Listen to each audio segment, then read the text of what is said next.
Railway recruitment board દ્વારા એટલે કે આરઆરબી દ્વારા ગ્રુપ ડીની લેવલ 1ની પોસ્ટનું જાહેરાત કરી દેવામાં આવેલું છે અને તમે જોઈ શકો છો એડવાઇસ નંબર અને આશરે મિત્રો 32,000 જેટલી પોસ્ટ આરઆરબી દ્વારા બહાર પાડવામાં આવેલી છે।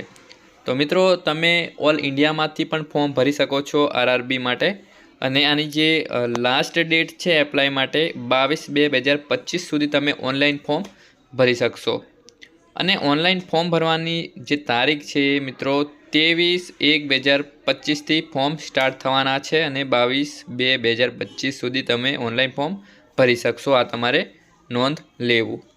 હવે મિત્રો ઓનલાઈન ફોર્મ ઓનલાઈન તમે ભરી શકો છો। આ વિડીયો હું ઓલરેડી બનાવી દીધો છે, તો ડિસ્ક્રિપ્શનની નીચે નાખી દીધો છે વિડીયોની જે લિંક છે, તમે ડાયરેક્ટ ક્લિક કરશો એટલે કઈ રીતે ફોર્મ ભરવાનું છે એનો જે વિડીયો છે હું યુટ્યુબ પર અપલોડ કરી દીધેલો છે।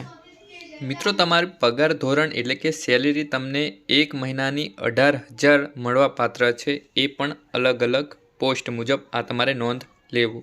રેલવે રિક્રુટમેન્ટ બોર્ડ દ્વારા વેકેન્સી અલગ અલગ કેટેગરી મુજબ આપવામાં આવેલી છે। ટોટલ 14 જેટલી જે પોસ્ટ છે બહાર પાડવામાં આવેલી છે આરઆરબી દ્વારા।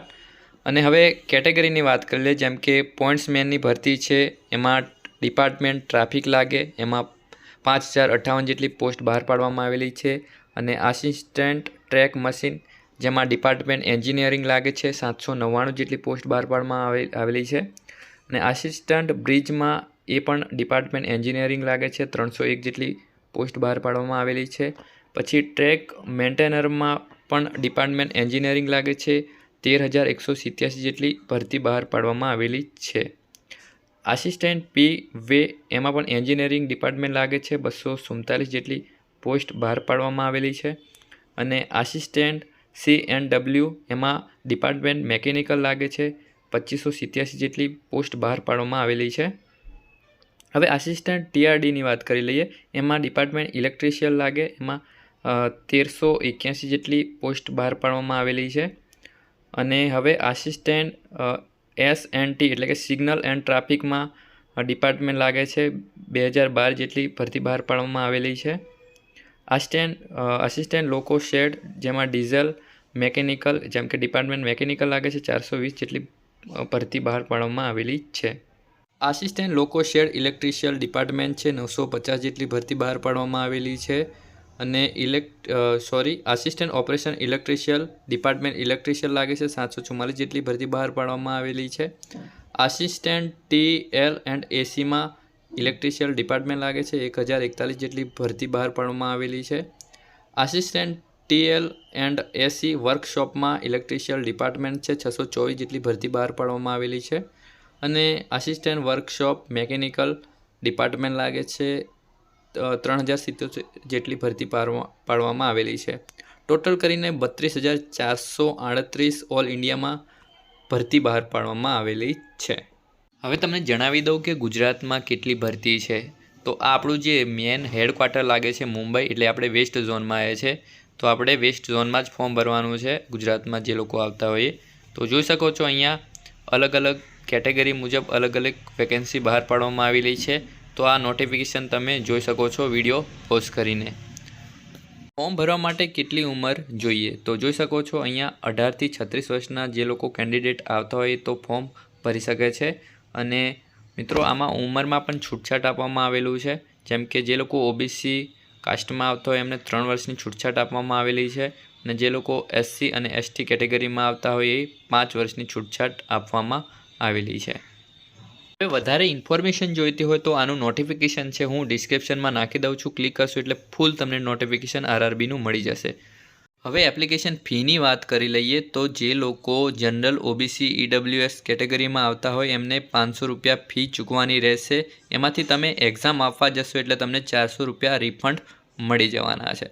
જે લોકો SC ST અધર્સ કેટેગરીમાં આવતા હોય, જેમ કે ફિમેલ બી સામેલ છે આમાં, એટલે એમને 250 રૂપિયા ફી ચૂકવવાની રહેશે અને રિફંડ તમને જો તમે એક્ઝામ આપવા જશો તો 250 તમને રિફંડ મળી જવા પાત્ર છે। Railway group D recruitment 2025 exam પેટર્નની વાત કરી લઈએ, એમાં મિત્રો કુલ 4 જેટલા સબ્જેક્ટ આવે, જેમ કે general science, mathematics, general intelligence, reasoning આવે છે, જનરલ અવેરનેસ આવે છે. એમાં કુલ ટોટલ જનરલ સાયન્સમાં ક્વેશ્ચન્સ છે એ 25 આવે છે, એમાં માર્ક્સ પણ 25 આવે છે. મેથેમેટિક્સમાં જે ક્વેશ્ચન છે 25 આવે છે, એમાં પણ 25 માર્ક્સ આવે છે. જનરલ ઇન્ટેલિજન્સ રિઝાઇનિંગમાં 30 જેટલા ક્વેશ્ચન આવે છે, એમાં 30 માર્ક્સ આવે છે. જનરલ અવેરનેસમાં 20 જેટલા ક્વેશ્ચન આવે છે, એમાંથી 20 જેટલા માર્ક્સ આવે છે.